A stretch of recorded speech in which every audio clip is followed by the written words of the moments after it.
അപ്പോൾ പ്രിയമുള്ളവരെ, ഇന്ന് ഈ പത്രസമ്മേളനം നമുക്കറിയാൻ കഴിഞ്ഞ കുറച്ച് ദിവസങ്ങളായിട്ട്, ഒരു 4-5 ദിവസമായി കേരളത്തിലെ മലയോര മേഖലയുമായി ബന്ധപ്പെട്ട സർക്കാരിൻ്റെ പുതിയ വനനിയമ ഭേദഗതിയുമായി ബന്ധപ്പെട്ട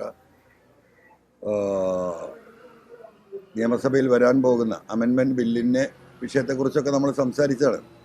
വളരെ ഡേഞ്ചറസ് ആയിട്ടുള്ള ഒരു ബില്ലാണ് വരാൻ പോകുന്നത്. കാരണം ഫോറസ്റ്റ് ഉദ്യോഗസ്ഥന്മാർക്ക് ഇന്നുണ്ടായിരുന്ന അധികാരത്തിൻ്റെ 10 ഇരട്ടി അമിതാധികാരം കൊടുക്കുന്ന ഒരു നിയമവ്യവസ്ഥയാണ് വരാനിരിക്കുന്ന കേരളം കാത്തിരിക്കുന്നത്. ഇതിൽ തന്നെ നമുക്കറിയാം, വന്യജീവി ആക്രമണം നമ്മളിതൊരു സാധാരണ സംഭവമായി കേരളത്തിൽ മാറിയിരിക്കുകയാണ്. മുൻകാലങ്ങളിൽ ഇതൊരു വലിയ വാർത്തയാകുമായിരുന്നു, വലിയ ചർച്ചയാകുമായിരുന്നു, രാത്രി ചർച്ചകളിൽ ഇത് വിഷയമാകുന്നു. അവിടെ നിന്നൊക്കെ മാറിയിട്ട് സാധാരണഗതിയിൽ നമ്മൾ 3 നേരം ഭക്ഷണം കഴിക്കുന്നത് പോലെ ഇതൊരു സ്വാഭാവിക പ്രകൃതിയുടെ ഒരു പ്രതിഭാസമാണ് എന്ന് വരുത്തി തീർക്കത്തക്ക രീതിയിൽ ഇവിടുത്തെ ഭരണകക്ഷി ഗവൺമെൻറ്റിൻ്റെ നിലപാടുകൾ ആ രീതിയിലേക്ക് മാറിയുന്ന അവസ്ഥ നാട്ടിലുണ്ടായിട്ടുണ്ട്. സ്വാഭാവികമായിട്ടും ഇത് തടയപ്പെടാൻ ബാധ്യസ്ഥരായ ഗവൺമെൻറ് ഇക്കാലം അത്രയും നമ്മളോട് പറഞ്ഞിരുന്നത് ഇത് കേന്ദ്ര ഗവൺമെൻറ്, കേന്ദ്രവന നിയമമാണ്, നമ്മൾക്കൊന്നും ചെയ്യാൻ കഴിയില്ല എന്ന് പറഞ്ഞ് സർക്കാർ മാറുന്നൊരവസ്ഥ ഉണ്ടായിരുന്നു. അതിലേക്കാണ് സംസ്ഥാന വന നിയമത്തിലൊരു വലിയ ഭേദഗതി കൊണ്ടുവന്നുകൊണ്ട് മനുഷ്യരെ മുഴുവൻ കൊന്നൊടുക്കാനുള്ളൊരു രാഷ്ട്രീയ സാമൂഹിക സാഹചര്യം കേരളത്തിൽ ഉണ്ടാക്കാൻ പോകുന്നത്. ഇന്ന് തന്നെ മലയോര മേഖലയിൽ ജീവിക്കുന്ന മനുഷ്യർ മൊത്തത്തിൽ അവിടെ ജീവിക്കാൻ കഴിയാതെ കിട്ടുന്ന വിലക്കിത് വിറ്റുപെറുക്കി താഴേക്ക് വരുന്ന സാഹചര്യം കൂടിയുണ്ട്. അവിടെയാണ് ഈ നിയമത്തിൻ്റെ വരാൻ പോകുന്ന നിയമത്തിൻ്റെ ഭീകരതയുടെ പ്രസക്തി ഏറുന്നത്. അതുകൊണ്ടാണ് ഈ വിഷയം ഏറ്റെടുത്ത് മുന്നോട്ട് പോകുന്നത്. ഇന്നലെയൊക്കെ CPM-ൻ്റെ ഉത്തരവാദിത്തപ്പെട്ട ചില നേതാക്കന്മാർ പറയുന്നത് കേട്ടു, അൻവർ 4 ആളില്ലാത്തത് കൊണ്ട് ഇതിനെ ഇറങ്ങി തിരിച്ചതാണെന്ന്. അവരോട് എനിക്ക് പറയാനുള്ളത്, മാധവ് ഗാഡ്ഗിൽ കമ്മീഷൻ റിപ്പോർട്ട് വന്ന് അത് നടപ്പിലാക്കാനുള്ള ഗവൺമെൻറ്റിൻ്റെ നിലപാടെടുത്തപ്പോൾ, സെൻട്രൽ ഗവൺമെൻറ് നിലപാടെടുത്തപ്പോൾ ഈ പറയുന്ന കർണാടകയിലെയും തമിഴ്നാട്ടിലെയും കേരളത്തിലെയും ജനങ്ങളെ ഒരുമിപ്പിച്ച് Western Ghats People's Protection Forum എന്നൊരു ഫോറം ഉണ്ടാക്കി. 2013 ഫോറം ഉണ്ടാക്കി. കേരള ഇന്ത്യൻ സുപ്രീം കോടതിയിൽ അതിൻ്റെ ചെയർമാൻ എന്ന നിലയ്ക്ക് കക്ഷി ചേർന്നിട്ടുണ്ട് ഞാൻ. അത് കഴിഞ്ഞ് ഗ്രീൻ ട്രിബ്യൂണൽ അന്ന് കേസ് നടത്തിയിട്ടുണ്ട്. അന്ന് ഇവിടുത്തെ യൂണിറ്റുകളെ വേർതിരിക്കണം. യൂണിറ്റ് എന്ന് പറഞ്ഞാൽ അന്ന് വില്ലേജായിരുന്നു. കേരളം നമ്മൾ നേരിടുന്ന ഏറ്റവും വലിയ വിഷയം എന്താണ്? നിങ്ങളും കൂടെ അത് മനസ്സിലാക്കണം. ഈ കാര്യം ഒന്ന് എക്സ്പ്ലെയിൻ ചെയ്യേണ്ടതുണ്ട്. ഇവിടെ മറ്റു സംസ്ഥാനങ്ങളിലെ പോലെ റിസർവ് ഫോറസ്റ്റ് മാത്രമല്ല കേരളത്തിലുള്ളത്. 977 ഇവിടെ നിയമങ്ങൾ ശക്തമായപ്പോൾ empty ആയി കിടന്ന ഒരുപാട് ഭൂമികൾ, റവന്യൂയുടെ കയ്യിലുണ്ടായിരുന്ന ഭൂമികൾ, ആ ഭൂമികൾ ഫോറസ്റ്റിന് കൈമാറിയപ്പോൾ എന്ത് സംഭവിച്ചു? മനുഷ്യർ ജീവിക്കുന്ന ഏരിയയിൽ 25 ഏക്കർ ഫോറസ്റ്റിന് കൊടുത്തു, 50 ഏക്കർ കൊടുത്തു, 100 ഏക്കർ കൊടുത്തു, 200 ഏക്കർ കൊടുത്തു. എന്തിനേറെ പറയുന്നു, 2 ഏക്കർ ഭൂമി വരെ ആ കാലഘട്ടത്തിൽ റവന്യൂ ഇവർക്ക് കൈമാറി. ഇവിടെയൊക്കെ പറ്റി? വനവൽക്കരണം നടന്നു. അപ്പോൾ കേരളത്തിലെ ഒരു പൊതു സ്ഥിതി എന്ന് പറയുന്നത്, ഒരു 100 ഏക്കർ കാടുണ്ടാവും, അതിൻ്റെ അപ്പുറത്തൊരു വില്ലേജ് ഉണ്ടാവും, അതിൻ്റെ അപ്പുറത്ത് 10 ഏക്കർ കാടുണ്ടാവും, അതിൻ്റെ അപ്പുറത്തൊരു വില്ലേജ് ഉണ്ടാവും. അപ്പോൾ ഇടകലർന്നു മനുഷ്യ ജീവിതവും ഫോറസ്റ്റും ഇടകലർന്ന ഒരു സാഹചര്യം ഭൂമിശാസ്ത്രപരമായിട്ട് മാറിയ ഒരു സ്ഥലമാണ് കേരളം. അതാണ് നിങ്ങൾ ആദ്യം മനസ്സിലാക്കേണ്ടത്. ജനങ്ങൾ പോയി ഫോറസ്റ്റിൽ വീട് വെച്ചതല്ല, ജനങ്ങൾ നിൽക്കുന്നിടത്തേക്ക് ഫോറസ്റ്റിനെ ഇങ്ങോട്ട് കൊണ്ടുവന്നതാണ് കേരളം. അവിടെയാണ് നമുക്ക് പ്രശ്നങ്ങൾ ഉണ്ടാകുന്നത്. റിസർവ് ഫോറസ്റ്റിലേക്ക് ആരെങ്കിലും പോകുന്നുണ്ടോ? അത് റിസർവായി കിടക്കും. എവർഗ്രീൻ ഫോറസ്റ്റ് ഉണ്ട്, അത് എവർഗ്രീൻ ഫോറസ്റ്റായി കിടക്കും. അപ്പോൾ ഇങ്ങനെയുള്ളൊരു സാഹചര്യത്തിൽ ഇവിടെ വന്യജീവികൾ വന്നുകൂടാൻ തുടങ്ങി. ഇതവിടെ ആവാസ വ്യവസ്ഥ അവരുടെ കേന്ദ്രങ്ങളായി മാറി. ഇത് വരുന്ന സമയത്ത് തന്നെ ഇവിടുന്ന് ഇവരെ തുരത്താനുള്ള നിലപാട് ഗവൺമെൻറ് തീരുമാനിക്കേണ്ടിയിരുന്നു. അങ്ങനെ ഗവൺമെൻറ്റിൻ്റെ അടുത്ത് ഭാഗത്തുനിന്നുണ്ടായില്ല. അപ്പോൾ നിലമ്പൂരിനെ സംബന്ധിച്ച് ഞാൻ പ്രത്യേകം പറയുകയാണെങ്കിൽ 70% ഫോറസ്റ്റാണ്. എങ്ങനെ 70%? അതിൽ 30% താഴെയാണ് റിസർവ് ഫോറസ്റ്റ് ഉള്ളത്. ബാക്കി വരുന്ന 40% ഇങ്ങനെ പിടിച്ചെടുത്താണ്.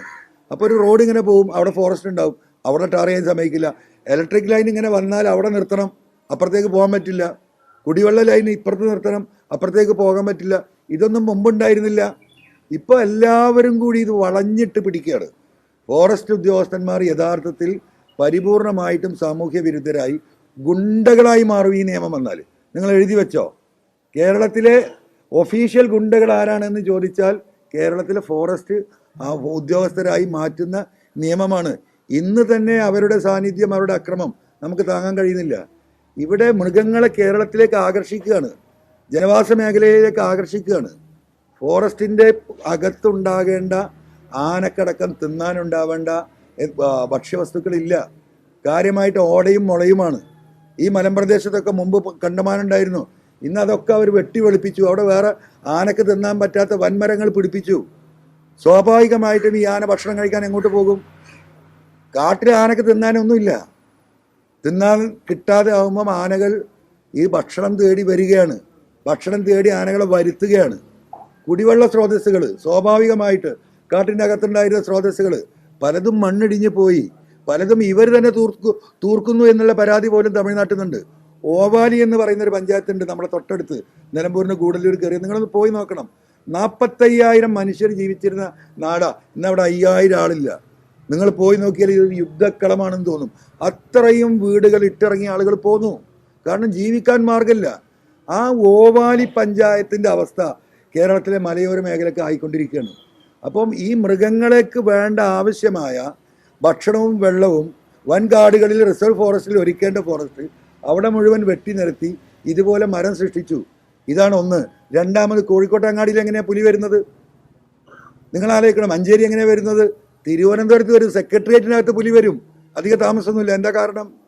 ഇവിടെ പല ആളുകളും പറയുന്നത് ഈ മനുഷ്യരെ നിർബന്ധിത സാഹചര്യം ഉണ്ടാക്കി കാട്ടിൽ നിന്ന് ഇറക്കി വിടാനുള്ള പല രീതിയിലുള്ള ഗൂഢാലോചനകളും ഈ പറയുന്ന ലോബിക്കകത്ത് നടക്കുന്നുണ്ട്. ഇതൊരു ഇൻ്റർനാഷണൽ ലോബിയുടെ ഇടപെടലാണ്. പത്രക്കാർ ദയവായിട്ട് അതുകൂടെ ഒന്ന് മനസ്സിലാക്കണം. നമ്മുടെ പശ്ചിമഘട്ടം എന്ന് പറയുന്നത് ഇവിടുന്ന് കന്യാകുമാരിയിൽ നിന്ന് ആരംഭിച്ച് കേരളത്തിൻ്റെ കിഴക്കൻ അതിർത്തിയിലൂടെ കടന്നുപോയി മംഗലാപുരത്തു കൂടെ പോയി, അത് കഴിഞ്ഞ് ഗോവയുടെ വടക്കൻ അതിർത്തി കഴിഞ്ഞ് മഹാരാഷ്ട്ര കഴിഞ്ഞ് ഗുജറാത്തിൽ പോയിട്ടാണ് ഈ പശ്ചിമഘട്ടം അവസാനിക്കുന്നത്. ഈ മേഖലകളിലെ മുഴുവൻ ഇവിടുത്തെ വനസാന്നിധ്യം നമുക്കറിയാം. ആഗോളതാപനം വർദ്ധിക്കുകയാണ്. ആഗോളതാപനം വർദ്ധിക്കുന്നതിന് ഇവിടെ അതിനെ നിയന്ത്രിക്കാൻ കാടുകൾ തന്നെയാണ് വേണ്ടത്. അപ്പോൾ പശ്ചിമഘട്ടം അതിൽ വലിയ സ്വാധീനം ചെലുത്തുന്നുണ്ട്. ആ പശ്ചിമഘട്ടത്തെ വനവ്യാപ്തി വർദ്ധിക്കുക എന്ന് പറയുന്നത് ലോകത്തിൻ്റെ ആവശ്യമാണ്. ആ ലോകത്തിൻ്റെ ആവശ്യം നിറവേറ്റാനാണ് ഇത്തരത്തിലുള്ള സാഹചര്യങ്ങൾ ഉണ്ടാകുമ്പോൾ അവിടുത്തെ ജനങ്ങളുടെ ജീവിത നിലവാരം പ്രതിസന്ധിയിലാകുമ്പോൾ അവർക്ക് സപ്പോർട്ട് ചെയ്യണം ആര്? ഗവൺമെൻറ്. അത് നമ്മുടെ ഗവൺമെൻറ് ചെയ്യേണ്ട, ലോകത്തിൻ്റെ ആവശ്യമാണ് പശ്ചിമഘട്ടത്തിൻ്റെ വനവ്യാപ്തി വർദ്ധിപ്പിക്കൽ. അപ്പോൾ അതിലേക്ക് കൊടുക്കുന്ന ഫണ്ടാണ് നമ്മൾ ഈ പറയുന്ന കാർബൺ ഫണ്ട്. എന്തുകൊണ്ടാണ് കാർബൺ ഫണ്ട്? ലോകത്ത് കാർബൺ ഉൽപ്പാദിപ്പിക്കുന്നത്, അതായത് വലിയ ഇൻഡസ്ട്രിയൽ രാജ്യങ്ങൾ ഈ കാർബൺ ഉൽപ്പാദിപ്പിക്കുമ്പോൾ ആ കാർബൺ ചൂട് വർദ്ധിക്കുന്നുണ്ട്. നമ്മുടെ വാഹനമൊക്കെ ഇപ്പോൾ എന്താ പെട്രോൾ മാറ്റി ഡീസൽ മാറ്റി പെട്രോളും CNG ആക്കുന്നത്? പുക നിയന്ത്രിക്കാനാണ്, കാർബൺ നിയന്ത്രിക്കാനാണ്. ഇതിൻ്റെ ആവശ്യം എന്താണ്? ഇത് പ്രകൃതിയിലേക്ക് ഒരുപാട് ചൂട് വർദ്ധിക്കുന്നുണ്ട്. ഇത് ഒഴിവാക്കാൻ, ഇത് നിയന്ത്രിക്കാൻ പല വ്യവസായ രാജ്യങ്ങളും അവർ ഉൽപ്പാദിപ്പിക്കുന്ന വ്യവസായങ്ങൾ കുറക്കണം എന്ന് പറഞ്ഞു അവർ തയ്യാറായില്ല. അങ്ങനെയാണ് 2014-15 15 പാരീസിൽ വെച്ചിട്ട് യുണൈറ്റഡ് നേഷൻസ് ഇങ്ങനെ സമ്മേളനം നടത്തുന്നത്. പാരീസ് കോൺഫറൻസ് എന്ന് അതിന് പറയാം. ആ കോൺഫറൻസിലെടുത്ത തീരുമാനമാണ് എന്ത്? ഇത്തരത്തിലുള്ള രാജ്യങ്ങൾ കാർബൺ ഉൽപ്പാദിപ്പിക്കുന്നത് അവർ കുറക്കുന്നില്ലെങ്കിൽ അതിനെ കോമ്പൻസേറ്റ് ചെയ്യാൻ വേണ്ടിയിട്ട് പണം കൊടുക്കണം. ആർക്ക്? യുണൈറ്റഡ് നേഷൻസിന്. അതാണ് കാർബൺ ഫണ്ട്. ആ പണം എന്താണ് ചെയ്യേണ്ടത്? ആ പണം ഇത്തരത്തിലുള്ള മലബാരങ്ങളിൽ ജനങ്ങൾക്ക് അവരുടെ ജീവിത സാഹചര്യം നല്ല രീതിയിലാക്കാനും അവിടെ വനവൽക്കരണം നടത്താനും അവർക്ക് ആ പണം കൊടുക്കണം. 5 പൈസ ഈ ഫണ്ടിൽ നിന്ന് ഈ മലയോര മേഖലയിലെ ഈ പശ്ചിമഘട്ടത്തിൽ ഒരാൾക്കും കിട്ടിയിട്ടില്ല. ഈ പണം മുഴുവൻ ഈ IFSകാർ കൊള്ളയടിച്ച് പോവുകയാണ്. രാഷ്ട്രീയക്കാർക്ക് പോലും അറിയില്ല സത്യത്തിൽ ഈ പണം എങ്ങോട്ടാണ് പോകുന്നത്. അപ്പോൾ അവരുടെ ആവശ്യം എന്താണ്? ഇവിടെ വനവ്യാപ്തി വർദ്ധിക്കണം. ഇവിടെ കേരളത്തിലെ വനം 10,000 ഹെക്ടർ വർദ്ധിച്ചു എന്ന നിയമസഭയിൽ കൊടുത്ത കണക്ക്. ഭൂമി പെറ്റുപെരുകുമോ? അപ്പോൾ എങ്ങനെയാണ് വനം വർദ്ധിച്ചത്? എൻക്രോച്ച് ചെയ്യാണ്, എൻക്രോച്ച്. കേരളത്തിലെ ഏറ്റവും വലിയ എൻക്രോച്ചേഴ്സ് എന്ന് പറയുന്നത് ഫോറസ്റ്റാണ്. റവന്യൂവിൻ്റെ ഭൂമി, PWയുടെ ഭൂമി, കൃഷി ഫാമിൻ്റെ ഭൂമി. ഇവിടുത്തെ മുണ്ടേരി ഫാം പത്രക്കാർ നിങ്ങൾ ഇന്നൊന്ന് പോയി അന്വേഷിക്കണം. 1500 ഏക്കർ ഭൂമി ഉണ്ടായിരുന്നു മുണ്ടേരി ഫാമിന്. 500 ഏക്കർ ഇവർ പിടിച്ചെടുത്തു. EFL എന്ന് പറഞ്ഞിട്ട്. EFL എന്ന് പറഞ്ഞ സർക്കാരിൻ്റെ ഭൂമി തന്നെ പിടിച്ചെടുക്കുന്നു. ഇപ്പം എന്താ? പുഴയിലേക്ക് കിടക്കുകയാണ്. അതാണ് ഈ ഭേദഗതിയുടെ ഏറ്റവും വലിയ വിഷയം. നിങ്ങൾ ശ്രദ്ധിച്ചോ? നമ്മളൊക്കെ വെള്ളം കുടിക്കുന്നവരാണ്. കേരളത്തിൻ്റെ അനുഗ്രഹം തന്നെ 44 പുഴയാണ്. ഇപ്പം നിലമ്പൂർ കരുളായി ഫോറസ്റ്റിൽ നിങ്ങൾ പോയാൽ കരുളായി പുഴയ്ക്ക് അക്കരെയാണ് ഫോറസ്റ്റ്. ആ അക്കരയായിരുന്നു ജണ്ട ഉണ്ടായിരുന്നത്. ഇപ്പം അവർ ചെയ്തുകൊണ്ടിരിക്കുന്നത് എന്താണ്? ആ ജണ്ട എടുത്ത് പുഴയുടെ ഇക്കരെ കൊടുത്ത് വെക്കുകയാണ്. ഇക്കരെ കൊടുത്ത് വെച്ചാൽ എന്തായി? വനാതിർത്തി പുഴൻ്റെ ഇക്കരയായി, പുഴ അവരുടേതായി, വെള്ളത്തിൻ്റെ അവകാശം. അതിനുള്ള നിയമ ഭേദഗതി വരിക. ഇതുവരെ അത് നിയമ സാധുതയില്ലായിരുന്നു. ഇപ്പം അതിന് നിയമ ഭേദഗതി കൊടുക്കുകയാണ്. ഈ കണ്ട് കാണപ്പെട്ട പഞ്ചായത്തുകൾ എവിടുന്ന വെള്ളം എടുക്കുക? ഇപ്പോൾ വരുന്ന പുതിയ നിയമത്തിൽ ഈ അമിതാധികാരം കൊടുക്കുന്നതോടൊപ്പം പുഴയിൽ നിന്ന്, മലയിൽ നിന്ന് ആരംഭിക്കുന്ന പുഴകൾ ഉത്ഭവം അവിടെയാണ്. അതുകൊണ്ട് ഈ വെള്ളത്തിൻ്റെ ഓണർഷിപ്പ് അവർക്കാണെന്ന് അവരുടെ വാദം. പഞ്ചായത്തിന് കുടിവെള്ള പദ്ധതി ഉണ്ടാക്കാൻ പറ്റില്ല. ഇപ്പം ഈ ജലജീവൻ എന്ന് പറഞ്ഞ കോടികൾ കേന്ദ്രത്തിൻ്റെ പൈസ കൊണ്ട് ഇവിടെ വലിയ പദ്ധതികൾ നടന്നുകൊണ്ടിരിക്കുക. 700 കോടിയുടെ കുടിവെള്ള പദ്ധതിയാണ് നിലമ്പൂർ നടക്കുന്നത്. ഇതിന് വെള്ളം എടുക്കേണ്ട ചാലിയാർ പുഴയിൽ നിന്നാണ്. നാളെ ഇവരുടെ പെർമിറ്റ് വേണം, ചെറിയ കാര്യമല്ല. അപ്പം ഈ വനവ്യാപ്തി വർദ്ധിപ്പിക്കുക. പുഴ ഇക്കരത്തെ ജണ്ടിട്ട് കഴിഞ്ഞാൽ എന്തായി? എത്ര ഹെക്ടറാ കൂടി പോവുക? അപ്പം ഇങ്ങനെ ഹെക്ടറുകൾ വർദ്ധിപ്പിക്കുക. ഇത് മൈക്രോസ്കോപ്പ് വെച്ച് ഇങ്ങനെ നോക്കുകയാണ് ഈ IFSകാർ. അതിനുള്ള മാർഗങ്ങൾ തേടുകയാണ്. ആ മാർഗങ്ങൾ അവർ ഇംപ്ലിമെൻ്റ് ചെയ്യാണ്. മനസ്സിലായില്ലേ? ഒരാളും അറിയാതെയാണ് ഈ കയ്യേറ്റം നടക്കുന്നത്. PWD നിലമ്പൂർ CNG റോഡ് നിങ്ങളൊന്ന് പോയി നോക്കൂ. ബ്രിട്ടീഷുകാരുടെ കാലത്തിലാണ് 30 മീറ്റർ വീതി ഉണ്ടായിരുന്നു. പഴയ 1800 അവരുടെ സർവേയിൽ. ഇന്ന് എത്ര മീറ്ററാണ് വീതി? റോഡിൻ്റെ വക്കത്ത് അതിർത്തിയിൽ കൊണ്ടിട്ട് മരം വെക്കും ഇവർ. കാരണം എന്താ? പിറ്റേത് കുറച്ച് കഴിയുമ്പോഴേക്കും മുളയൊക്കെ ആണെങ്കിൽ 1 വർഷം കൊണ്ട് അത് 1 മീറ്റർ വട്ടത്തിൽ വരും. അതോടുകൂടി ആ വനത്തിൻ്റെ അതിർത്തി ഇപ്പുറത്തായി. പക്ഷികൾ തൂറി ഒരു കാഷ്ടിച്ചിട്ട് അവിടെ ഒരു വിത്ത് മുളച്ചാൽ അത് അതിർത്തിയാക്കി ഇവർ കാണുകയാണ്. എത്ര വിഷയത്തിൽ നമ്മൾ ഇടപെട്ടു. PWD എഞ്ചിനീയർമാർ ഒരു രക്ഷയില്ല. അവർക്കൊന്നും അങ്ങോട്ട് അടുക്കാൻ കഴിയില്ല. അപ്പോൾ അവർ കേസ് ബുക്ക് ചെയ്യും. എഞ്ചിനീയർ അവരോട് പറയും തൊട്ടു പോകരുത്. ഇപ്പം നമ്മുടെ പ്രളയത്തിൽ തകർന്ന ചുങ്കത്രയിലെ പാലം റീകൺസ്ട്രക്ട് ചെയ്ത് കഴിഞ്ഞപ്പോൾ അതിലേക്ക് ഓപ്പറേഷൻ റോഡ് കൊടുക്കില്ല. 50 കൊല്ലമായി ബസ് ഓടിയ റൂട്ടാണ്. 3.5-4 മാസം പോയി അവസാനം ചെറിയ ഗുണ്ടായിസം ജനങ്ങൾ കാണിച്ചിട്ടാണ് ഫോറസ്റ്റ് അത് വിട്ടുകൊടുത്തത്. അപ്പോൾ ഇതൊരു വലിയ വലിയ വലിയ വലിയ വിഷയമാണ്. ആ വിഷയത്തിലേക്ക് ഇടുത്തി പോലെയാണ് ഈ നിയമം വരുന്നത്. അതുകൊണ്ടാണ് ഇത് ഏറ്റെടുത്ത് ജനങ്ങളുടെ ശ്രദ്ധയിൽ. കാരണം ഇത് മൂടി വെക്കപ്പെട്ട നിയമ ഭേദഗതിയാണ്. അതും കൂടി പത്രക്കാർ ശ്രദ്ധിക്കുക. സാധാരണ ഇത്തരത്തിലുള്ള ഭേദഗതികൾ വരുമ്പോൾ പബ്ലിക് ഒപ്പീനിയൻ എടുക്കും, അവരുടെ പരാതി സ്വീകരിക്കും, പത്രങ്ങളിൽ വലിയ കോളം പരസ്യം നൽകും, സമയം കൊടുക്കും. ഒന്നും ഉണ്ടായിട്ടില്ല. നവംബർ 1-ാം തീയതിയാണ് ഇതിൻ്റെ കരട്. ഈ പറയുന്ന മന്ത്രിമാർ, CPIയുടെ 4 മന്ത്രിമാരുണ്ടല്ലോ, വലിയ പ്രകൃതി സ്നേഹികളാണല്ലോ അവർ, വലിയ മനുഷ്യ സ്നേഹികളാണല്ലോ. മിണ്ടിയവർ ഇവരടക്കല്ലേ ഒപ്പിട്ട് കൊടുത്തത്. കേരള കോൺഗ്രസിൻ്റെ അതിൻ്റെ റോഷി അഗസ്റ്റിൻ ഉണ്ടല്ലോ, മലയോര കർഷകരുടെ രക്ഷകൻ. എന്തേ റോഷി പ്രതികരിക്കാതിരുന്നത്? അവിടെ ഇരുന്ന് കൊണ്ട് അത് ഒപ്പിട്ട് കരടിന് അനുമതി നൽകി മന്ത്രിസഭാ യോഗം. ആ യോഗത്തിൽ ഈ പറയുന്ന റോഷിയും ഈ പറയുന്ന CPI മന്ത്രിമാരുണ്ട്. ഇടുക്കിയിലും കോട്ടയത്തും കർഷകർ പ്രശ്നം ഉണ്ടാക്കിയപ്പോൾ നേതാക്കന്മാരെയും കൂട്ടി മുഖ്യമന്ത്രിയെ പോയി കണ്ടിട്ട് ആശങ്ക അറിയിച്ചു അല്ലേ? അപ്പോൾ ഈ ജനനി ആരെയാ കാത്തിരിക്കേണ്ടത്? അപ്പോൾ ഈ നിയമം ഒരു കാരണവശാലും അസംബ്ലിയിൽ വന്ന് ചർച്ച നടന്നാൽ പാസ്സാവും. എനിക്ക് കേരളത്തിലെ പ്രതിപക്ഷ നേതൃത്വത്തോട് അങ്ങേയറ്റം അഭ്യർത്ഥിക്കാനത് അത്രയും സീരിയസ് ആണ്. മലയോര കർഷകർ, ഇവിടുത്തെ പൊതുസമൂഹം എല്ലാവരും ഈ വിഷയത്തിൽ ഇടപെടണം. ഇത് 1,30,00,000 മാത്രമല്ല ബാധിക്കുന്നത്. കോഴിക്കോട്ടങ്ങാടിയിൽ കുരങ്ങാണ്, സെക്രട്ടേറിയറ്റിൽ കുരങ്ങാണ്, കേരളത്തിൻ്റെ ഹൈക്കോടതിയിൽ കുരങ്ങാണ്. ഫയൽ വെക്കാൻ വയ്യ, ഭക്ഷണം ഉണ്ടാക്കാൻ വയ്യ. കാട്ടിൽ നിന്നിറങ്ങി നാട്ടിലെത്തി. കോഴിക്കോട് അങ്ങാടി കൂടെ ആന മാർച്ച് ചെയ്യും. നിലമ്പൂർ ATM കൗണ്ടറിലെ ആനയാണ് നടു റോട്ടിൽ, നടു അങ്ങാടിയിൽ. ഇത് പെരുകയാണ്. ഇതെന്ത് ഇപ്പം ഇതിൽ നിയന്ത്രിക്കണ്ടേ? നിങ്ങൾ മനസ്സിലാക്കേണ്ടത് ഈ 2024 ജനുവരിയിൽ 1972 ഈ വന നിയമത്തിൽ ഭേദഗതി വരുത്തണമെന്ന് പറഞ്ഞ് ഒരു MLA എന്ന നിലയ്ക്ക് സുപ്രീം കോടതിയിൽ റിട്ട് ഫയൽ ചെയ്തവനാ PV അൻവർ. ഇന്ന് 4 ആളുണ്ടാക്കാൻ തുടങ്ങിയല്ല. ഈ ഫെബ്രുവരിയിൽ അന്നേ LDFൻ്റെ കൂടെയാ. ആ കേസ് 3 വട്ടം സുപ്രീം കോടതി കേട്ടു. ഈ വർഷം 2024 എന്താ സുപ്രീം കോടതി പറഞ്ഞതെന്നറിയാം നിങ്ങൾ? ഈ പറയുന്ന വിഷയത്തിൽ ഇത് വളരെ സീരിയസ് ആയിട്ടുള്ള വിഷയമാണ്. സുപ്രീം കോടതിക്ക് ഈ വിഷയത്തിലൊന്നും ചെയ്യാൻ കഴിയില്ല. പക്ഷേ കേരളത്തിൻ്റെ ഗ്രീവിയൻസ്, നമ്മൾ 20 കൊല്ലത്തെ ഇവിടുത്തെ ഗ്രീവിയൻസ്, എത്ര ആൾ മരിച്ചു, എത്ര നഷ്ടമുണ്ടായി, ആ കണക്കുകൾ മുഴുവൻ കോടതിയിൽ നമ്മൾ കൊടുത്തതാ. ഇത് വായിച്ചിട്ട് ബഹുമാനപ്പെട്ട സുപ്രീം കോടതി പറഞ്ഞു നിങ്ങളുടെ റിട്ട് ഞങ്ങൾ തള്ളുന്നില്ല. ഇതിൽ സ്റ്റേറ്റിന് ചില കാര്യങ്ങൾ ചെയ്യാനുണ്ട്. If you want you can file this petition in the high court of Kerala എന്ന് പറഞ്ഞിട്ട് എൻ്റെ റിട്ട് മടങ്ങി തന്നു, തള്ളാതെ മടങ്ങി തന്നു. ആ റിട്ട് ഫയൽ ചെയ്യാൻ ഹൈക്കോടതിയിൽ കൊടുത്തിരിക്കുകയാണ്. അപ്പോൾ ഈ മൊത്തത്തിൽ ലോകരാജ്യങ്ങൾ ഞങ്ങൾ ആ കൊടുത്ത റിട്ടിൽ നിങ്ങൾ പ്രത്യേകം മനസ്സിലാക്കേണ്ടത്, ലോകത്ത് നമ്മളെക്കാളും ഫോറസ്റ്റിലെ രാജ്യമാണ് കാനഡ. അത് കഴിഞ്ഞാൽ ഓസ്ട്രേലിയ, അതുപോലെ അമേരിക്ക, ഡെവലപ്ഡ് കൺട്രീസിലൊക്കെ ഫോറസ്റ്റ് ഉണ്ട്. അവിടെയൊക്കെ വന്യമൃഗങ്ങളുണ്ട്. 5 വർഷം കൂടുമ്പം ഇതിനെ നിയന്ത്രിക്കാനുള്ള ഒരു കമ്മിറ്റി ഉണ്ട്. ആ കമ്മിറ്റി പരിശോധന നടത്തി ഇത് പെറ്റുപെരുകി എണ്ണം വർദ്ധിച്ചിട്ടുണ്ടെങ്കിൽ അതിനെ കശാപ്പ് ചെയ്യാനുള്ള നിയമം അവിടെ ഉണ്ട്. ഓസ്ട്രേലിയയിൽ സീസണിൽ നിങ്ങൾക്കറിയോ, അവിടെ ഇതിന് കൾച്ചറൽ യൂണിറ്റുകളുണ്ട്, കമ്മ്യൂണിറ്റി യൂണിറ്റുകൾ. അവർക്ക് സർക്കാർ തോക്ക് കൊടുക്കുകയാണ് കങ്കാരുവിനെ കൊല്ലാൻ. ഒരു കങ്കാരുവിനെ വെടിവെച്ച് കൊടുത്താൽ $100 അവർക്ക് ഇനാം കൊടുക്കുകയാണ്. സുപ്രീം കോടതിയിൽ കൊടുത്താൽ നിങ്ങളൊന്ന് വായിച്ചു നോക്കണം. അങ്ങനെയാണ് അവിടെ മനുഷ്യർ ജീവിക്കുന്നത്. ഇവിടെ ഒരു വനം മന്ത്രി, എന്താ അദ്ദേഹത്തിൻ്റെ സ്ഥിതി? എന്താ ഇന്നലെ അദ്ദേഹം നിലമ്പൂർ വന്നിട്ട് പറഞ്ഞത്? ഒന്ന് വന്നല്ല നിലമ്പൂരിലേക്ക്.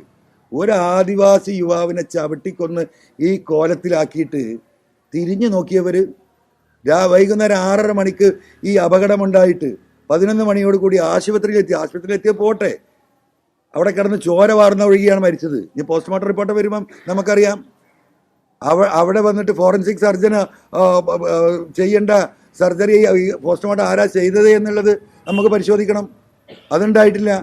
ചോര വാർന്നിട്ടാണ് മണി മരണപ്പെട്ടത്. ഈ ഫോറസ്റ്റിൻ്റെ നിരുത്തരവാദിത്വം. എന്നിട്ട് ആ ബോഡി ആശുപത്രിയിൽ രാത്രി 10:30 എത്തിയിട്ട് പിറ്റേ ദിവസം 11:30 മണിക്കാണ് ഇൻക്വസ്റ്റ് നടത്തുന്നത്. ഒരു പട്ടിൻ്റെ വില കൽപ്പിച്ചോ മനുഷ്യന്? അയാളുടെ ഫോറസ്റ്റ് ഓഫീസിൽ കയറിയ ആളുകളെ 4 ചില്ലടിച്ച് പഠിച്ചത് അയാൾക്ക് വലിയ പ്രശ്നം. എന്തിനാ അദ്ദേഹം പറഞ്ഞത്?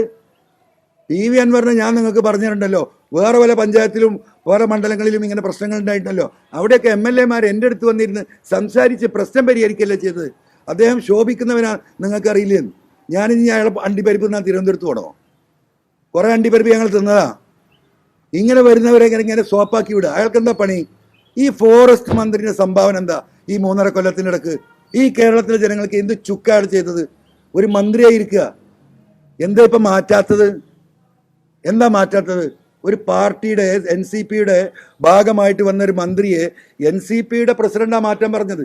മാറ്റാത്തതിന് കാരണം എന്താ പറയുക? നമുക്ക് മാറ്റിയാൽ ഈ ബില്ല് ഒപ്പിടേണ്ടത് തോമസ് കെ തോമസ് എന്ന് പറയുന്ന ക്രൈസ്തവ സമുദായത്തിൽപ്പെട്ട MLA ആയിട്ടുള്ള തോമസ് കെ തോമസ് ആണ്. തോമസ് കെ തോമസ് ഫോറസ്റ്റിൻ്റെ മന്ത്രിയായി വന്നാൽ ഈ അമെൻമെൻറ്റിൽ ഒപ്പിടുമെന്ന് നിങ്ങൾക്ക് തോന്നുന്നുണ്ടോ? ആ സമുദായങ്ങളെ പുറത്താക്കും. അയാൾക്ക് ഈ നാട്ടിലിറങ്ങാൻ കഴിയില്ല. ക്രൈസ്തവ സമൂഹമാണ് ഇതിൽ ഏറ്റവും കൂടുതൽ പീഡനം അനുഭവിക്കുന്നത്. അവർ സ്വാഭാവികമായിട്ട് എതിർക്കില്ലേ? തോമസ് കെ തോമസിൻ്റെ കയ്യിലേക്ക് ഈ ബില്ല് പാസ്സാകുന്നതിന് മുമ്പ് ഫോറസ്റ്റ് മന്ത്രി പദം നൽകിയാൽ അത് നടക്കൂല എന്ന് ആർക്കറിയാം? പിണറായിക്കറിയാം. അത് തന്നെയാണ് കൊടുക്കാത്തതിൻ്റെ പ്രധാന കാരണം. ഈ രീതിയിൽ എല്ലാ ഓട്ടകളും അടച്ചിരിക്കുകയാണ്. പുറത്ത് പബ്ലിഷ് ചെയ്തിട്ടില്ല, പത്രത്തിൽ പരസ്യം ചെയ്തിട്ടില്ല. ഗസറ്റ് പബ്ലിക്കേഷൻ നടത്തി മന്ത്രി. ഗസറ്റിലെല്ലാം ഉണ്ടാവും. ആരാ ഗസറ്റ് കാണുക? ഈ 3.5 കോടി ജനങ്ങളെ 1000 ആൾ മറച്ചു നോക്കുമോ? 1000 ആൾ ഞങ്ങളുടെയൊക്കെ MLA-മാരുടെയൊക്കെ PA-മാർ അവരൊന്ന് മറച്ചു നോക്കും. പ്രധാന വിഷയം ഉണ്ടെങ്കിൽ ആ മണ്ഡലത്തിൽ അല്ലെങ്കിൽ പൊതുവായിട്ടുണ്ടെങ്കിൽ അത് സൂചിപ്പിക്കും. അപ്പം ആ ഗസറ്റിലൂടെ ഒളിച്ചു കിടത്തുകയാണ്. അപ്പം എല്ലാ നിലക്കും ക്രൈസ്തവ സമൂഹത്തിന് എതിർപ്പുകൾ ഉണ്ടാകുമ്പം, ക്രൈസ്തവ സമൂഹത്തിലൊരു മന്ത്രിയാകുമ്പം ക്രൈസ്തവ സമൂഹത്തിൽ ആ മന്ത്രിക്ക് അത് ഒപ്പിടില്ല. ഏതെല്ലാം ആംഗിളിലൂടെയാണ് ഈ കാര്യങ്ങൾ കൊണ്ടുപോകുന്നത്? അപ്പം മലയോര മേഖലയിലെ 1,30,00,000 ജനങ്ങൾ, ഞാൻ ഈ പറഞ്ഞ കോഴിക്കോട്ടങ്ങാടിയിലും തിരുവനന്തപുരത്തും കൊച്ചിയിലും താമസിക്കുന്ന സാധാരണ ജനങ്ങൾ, പണ്ട് ഇത് ഫോറസ്റ്റിൻ്റെ വിഷയമല്ലേ എന്ന് പറഞ്ഞ് അങ്ങാടിക്കാർ മാറിയിരുന്നു. ഇനി മാറി നിൽക്കാൻ കഴിയില്ല. പന്നി ജില്ലാ ആശുപത്രിയിൽ പന്നിയാണ്. മഞ്ചേരി ജില്ലാ ആശുപത്രി അറിയുന്നത് നിങ്ങൾക്ക്? ജില്ലാ ആശുപത്രിയിൽ രാത്രി 8 മണി കഴിഞ്ഞാൽ രോഗികളോടൊപ്പമുള്ള കൂടെ ഇരിക്കുന്നവർ ആശുപത്രിയുടെ പുറത്തേക്ക് ഇറങ്ങുന്നില്ല. എന്താ കാരണം? പെറ്റ് പെരുകിയിരിക്കുക പന്നി. ഈ പന്നിയെല്ലാം കൂടെ ഇവിടെ പെറ്റ് പെരുകിയിട്ട് എന്ത് ആവാസ വ്യവസ്ഥക്ക് എന്ത് സംഭാവന? മന്ത്രി ഒന്ന് എക്സ്പ്ലെയിൻ ചെയ്യണം. ഇവിടുത്തെ പ്രകൃതിവാദികളൊന്ന് എക്സ്പ്ലെയിൻ ചെയ്യണം. ഈ ആന പെറ്റ് പെരുകിയുണ്ടായാൽ ഈ പ്രകൃതിയുടെ ആവാസ വ്യവസ്ഥക്ക് എന്താണ് അതിൻ്റെ സംഭാവന? നമ്മൾക്കാർക്കും മനസ്സിലായിട്ടില്ല. ഒറ്റ വാക്ക ആവാസ വ്യവസ്ഥ. അതൊരു ഭയങ്കര പ്രശ്നം വരും. എന്നിട്ട് ആളുകൾ ഇങ്ങനെ അന്തം വിട്ട് നിൽക്കുക. എന്താണ് ഈ ആവാസ വ്യവസ്ഥ? നമുക്കാർക്കും മനസ്സിലാവുന്നില്ല. ഇത് കൊടും ചതിയാണ്, കൊടും വഞ്ചനയാണ്. ഈ മലയോര മേഖലയിലെ ജനങ്ങളെ നിർബന്ധിത സാഹചര്യം ഒരുക്കുക, അതിനുള്ള ഇൻഫ്രാസ്ട്രക്ചർ, അതാണ് നടക്കുന്നത്. അങ്ങനെ ഇവിടെ വനവ്യാപ്തി വർദ്ധിപ്പിക്കണം. അതിന് കോടികൾ ഈ പറയുന്ന കാർബൺ ഫണ്ട് ഉൾപ്പെടെയുള്ള ഇന്റർനാഷണൽ ഏജൻസികളുടെ കൈകളിൽ എത്തുന്നുണ്ട്. 2004 നിങ്ങൾക്കറിയണോ? ഇവിടെ ഉണ്ടായിരുന്ന ഒരു IFS ഓഫീസർ അന്ന് എന്നോട് പറഞ്ഞ, അദ്ദേഹം മനുഷ്യരോട് ഒരു മനുഷ്യപ്പറ്റുള്ള ഒരു വ്യക്തിയായിരുന്നു. കെ സുധാകരൻ മന്ത്രിയായിരിക്കുന്ന കാലത്ത് അന്ന് അദ്ദേഹം എന്നോട് സൂചിപ്പിച്ചാണ്, അൻവർ നിങ്ങളൊന്ന് പരിശോധിച്ച് നോക്കണം ഇവിടുത്തെ IFSകാരുടെയൊക്കെ മക്കൾ എവിടെയാണ് പഠിക്കുന്നത്. 2004 ഇവരുടെ ശമ്പളം എത്രയാണ്? 20,000 തൊട്ട് 25,000 രൂപ ശമ്പളമാണ്. അന്നത്തെ കാലത്ത് നിങ്ങൾ എഴുതി വെച്ചോ, പരിശോധിച്ചോ. ഈ കേരളത്തിലുള്ള IFSകാരുടെ പലരുടെയും മക്കൾ ലണ്ടനിലും അമേരിക്കയിലാണ് പഠിക്കുന്നത്. ഇന്ന് നമ്മളെ നാട്ടുകാരെല്ലാവരും പോകുന്നുണ്ട്. അങ്ങനെ ഇതിൻ്റെ പിന്നിൽ വലിയ ഒരു ലോബിങ് എന്നുണ്ട്. ഇവരുടെ സുഖവാസ കേന്ദ്രങ്ങളാണ് ഫോറസ്റ്റ് ഗസ്റ്റ് ഹൗസുകൾ. നിങ്ങൾക്കറിയില്ലേ? നിങ്ങൾ ആരെയും പോയിട്ടുണ്ടോ? ഇവിടുത്തെ മന്ത്രിമാർ പോയിട്ടുണ്ടോ? അവിടെ നിഗൂഢ കേന്ദ്രങ്ങളാണ്. സകലമാന തോന്നിവാസവും തമ്മാടിത്തവും കള്ളുകുടിയും പെണ്ണുപിടിയും നടക്കുന്ന കേന്ദ്രങ്ങളാണ് ഈ ഫോറസ്റ്റിലെ IBകൾ. ഇതെന്താ കാട്ടിനുള്ളിൽ കൊണ്ടുപോയി വെക്കുന്നത്? അവിടെയാണ് അതിന് സൗകര്യം. അവിടെ കള്ളുകുടി, അവരെ ഇറച്ചി വരേണ്ടെന്ന് പറഞ്ഞ് കാട്ടിൻ്റെയും മാനിൻ്റെയും. നിങ്ങൾക്കറിയോ? ഇതൊക്കെ അവിടെ താമസിക്കുന്ന ആളുകൾ പറയുന്ന. രാത്രി പാട്ട് കച്ചേരിയാണ് പല ഈ ഗസ്റ്റ് ഹൗസുകളിലും. പുറലോകത്ത് അറിയോ? അങ്ങനെ കള്ള് കുടിച്ച് കൂത്താടി സുഖിച്ച് എന്താ പറയുക, ഒരു സാമൂഹ്യ വിരുദ്ധ സംഘം ഈ കാടുകളിൽ ഫോറസ്റ്റ് എന്ന് പറഞ്ഞിട്ട് വളരെയാണ്. ഇതിനെന്ത് തടുക്കണ്ടേ? 1 കിലോമീറ്റർ കമ്പിയിടാൻ, ഫെൻസിങ് ഇടാൻ 2.5 ലക്ഷം അവർ ചിലവാക്കുന്നത്. 2.5 ലക്ഷം അറിയോ നിങ്ങൾക്ക്? എന്താ ഈ 2.5 ലക്ഷം? ഉള്ളിപ്പാട പോലെയുള്ള ട്യൂബാണ് ഈ പൈപ്പ് എന്ന് പറഞ്ഞത്. ഇങ്ങനെ ആക്കിയാൽ ഒടിയും. അതിൻ്റെ മുകളിൽ കൂടെ കെട്ടുന്ന കമ്പി എന്ന് കാണണം. നിങ്ങൾ മൈക്രോസ്കോപ്പ് വെച്ച് നോക്കണം അവിടെ കമ്പി ഉണ്ടോന്ന്. ലോകത്ത് ഇത്ര വണ്ണം കുറഞ്ഞിട്ടില്ല എന്താ പറയുക നൈസായിട്ടുള്ള കമ്പി എവിടുന്നാ വരുന്ന കൊണ്ടുവരുന്ന അറിയില്ല. 50,000 ചിലവില്ലാത്ത 2.5 ലക്ഷം ഈ രീതിയിൽ പോവുകയാണ്. അപ്പോഴോ 15 കോടി രൂപയാണ് ഈ വർഷം നിലമ്പൂരിൽ ബിൽഡിംഗ് കെട്ടാൻ ചിലവാക്കിയത്. മന്ത്രിയുടെ സദസ്സിൽ ഞാൻ പറഞ്ഞതാ. എത്ര കാറുകളാണ് ഇവർക്ക് വാങ്ങുന്നത്? നിങ്ങളിന്ന് ഇപ്പോൾ DF ഓഫീസിൽ പോയി നോക്കൂ. എത്ര ക്രിസ്റ്റ അങ്ങനെ തിളങ്ങുന്ന കാറുകൾ എയർ കണ്ടീഷൻ ചെയ്ത്. ഇവർക്ക് എന്തിനാണ് ഈ ക്രിസ്റ്റാണ്? ഇവർക്ക് കാട്ടിൽ പോകാൻ ജീപ്പാവേണ്ട, അതിൽ AC ഉണ്ടായിക്കോട്ടെ. ഇത്രയും ലക്ഷങ്ങൾ മുടക്കുന്ന കാറുകൾ, ആഡംബര കാറുകൾ എന്തിനാ ഇവർക്ക്? എന്നിട്ട് എന്താ ഫോറസ്റ്റുകാരെ പല പണിയും? നിലമ്പൂരെന്ന് സ്വകാര്യത്തിൽ നിങ്ങൾ പോയി നിങ്ങളുടെ ക്യാമറയിട്ട് ഇരുന്ന് അറിയും. ഇവർക്ക് പച്ചക്കറി വാങ്ങാൻ ഒരു ബീറ്റ് ഓഫീസർ പോകണം. ഇവരുടെ ഭാര്യമാർക്കുള്ള വേറൊരു സാധനം വാങ്ങിക്കൊടുക്കാൻ വേറൊരുത്തൻ പോകണം. കൂലിപ്പണി എടുപ്പിക്കുകയാണ്, അടിമപ്പണി. ആരെക്കൊണ്ട്? ഈ സാധാരണ ഫോറസ്റ്റുകാരെ കൊണ്ട്.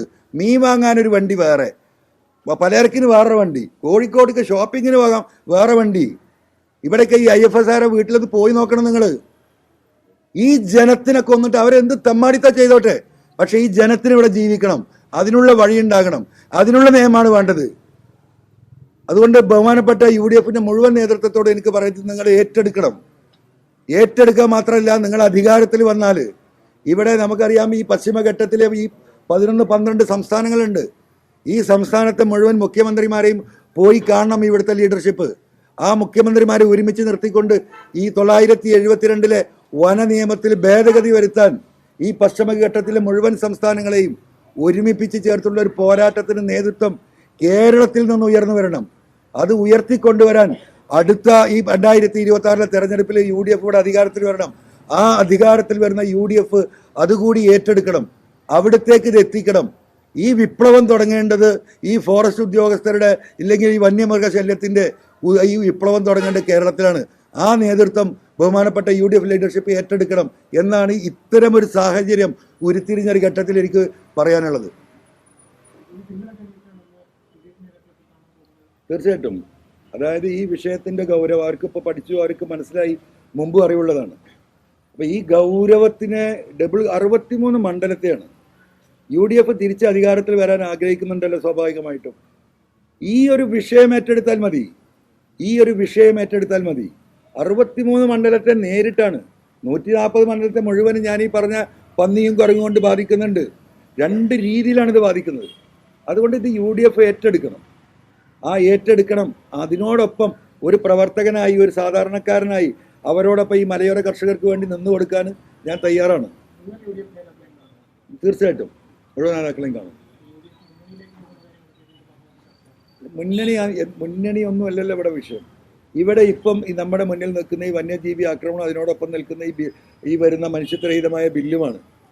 ആ വിഷയമാണ് ഇപ്പോൾ ഇവിടെ നിൽക്കുന്നത്. മുന്നണി എന്ന് പറയുന്ന ജനങ്ങളാണ്. ജനങ്ങളെല്ലാവരെയും സ്വരൂപിക്കണം. എനിക്ക് UDF ലീഡർഷിപ്പിനോടാണ് പറയാനുള്ളത്. എന്നെ വിട്ടേക്ക്.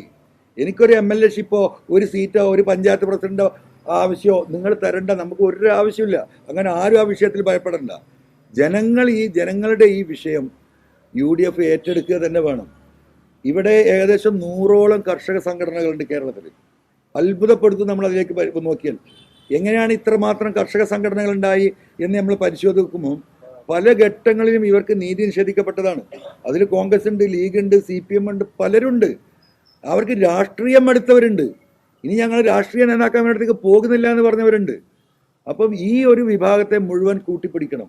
അതിൻ്റെ നേതൃത്വം ഈ മലയോര മേഖലയിലുള്ള മുഴുവൻ ക്രൈസ്തവ സഭകളുമായും അവിടുത്തെ തിരുമേനിമാരുമായിട്ട് സംസാരിക്കണം. ഇവരെ എല്ലാവരെയും കൂട്ടി യോജിപ്പിച്ചുകൊണ്ട് വലിയ ഒരു അജിറ്റേഷന് ലീഡർഷിപ്പ് നൽകണം UDF നേതൃത്വം. ആ പണിയാണ് ഞാൻ എടുത്തുകൊണ്ടിരിക്കുന്നത്. അതിൽ ഏകദേശം ഈ പറയുന്ന എല്ലാ സംഘടനകളും ആ രാഷ്ട്രീയത്തിനതീതമായിട്ട് ഈ വിഷയത്തിൽ ഇടപെടാൻ തയ്യാറായി നിൽക്കുകയാണ്. അതോടൊപ്പം വനവാസികളായ ആദിവാസികൾ ഒന്ന് പോയി നോക്കണം നിങ്ങൾ അവരുടെ അവസ്ഥ. എത്രായിരം കോടി രൂപയാണ് ഒരു വർഷം ഇവിടെ കൊടുക്കുന്നത്. ഒരു പൈസ അതിൻ്റെ 10-1 പോലും ഇവർക്ക് എന്താ പറയുക, ഇവരുടെ ഈ പറയുന്ന പദ്ധതികളിൽ അത് ചെലവഴിക്കാനോ അവർക്ക് ഗുണകരമായ ഒരവസ്ഥയിലെത്താനും സാധിക്കുന്നത്. ഈ ആദിവാസി ദളിത് മലയോര മേഖല ഇവിടെ UDF കോൺസെൻട്രേറ്റ് ചെയ്യണം. അവരാണ് ഇന്ന് സമൂഹത്തിൽ ആദിവാസികളുടെ രക്ഷകരെന്ന് പറയുന്ന എന്താ പറയുക പിണറായിയും CPM ഒക്കെ അവരെ തിരിഞ്ഞു നോക്കിയിട്ടില്ല. അത് അവർക്കും ബോധ്യമാണ്. ദളിതുകൾ അതിലേറെ ഡെസ്പറേറ്റ് ആണ്. ഈ പറയുന്ന ഈ സംഘടനകളെ മുഴുവൻ ഇവർ കൂച്ചുവിലം കിട്ടു. ഒരു ദളിത് സംഘടനക്കും ഒരു ആദിവാസി സംഘടനക്കും മിണ്ടാനുള്ള അവകാശം പിണറായിസത്തിന് മുമ്പിലില്ല. ഇത് കാണണം UDF, ഇത് മനസ്സിലാക്കണം, അതിനുള്ള വർക്ക് നടത്തണം. ആ വർക്കിലൂടെ ഈ പറയുന്ന രീതിയിൽ ഈ വരുന്ന ഈ ഒരു ഒന്നിച്ചില്ലാനം വർഷം UDF പ്രവർത്തിക്കുകയാണെങ്കിൽ 10%, 140 സീറ്റിൽ 10%, വെറും 10-15 സീറ്റിലേക്ക് LDF താഴേക്ക് വരുന്നത് നമുക്ക് കാണാൻ കഴിയും. അതാണ് പൊളിറ്റിക്സ്. ആ പൊളിറ്റിക്സ് UDF ഏറ്റെടുക്കണം. അത്രേ ഞാൻ പറയുന്നുള്ളൂ.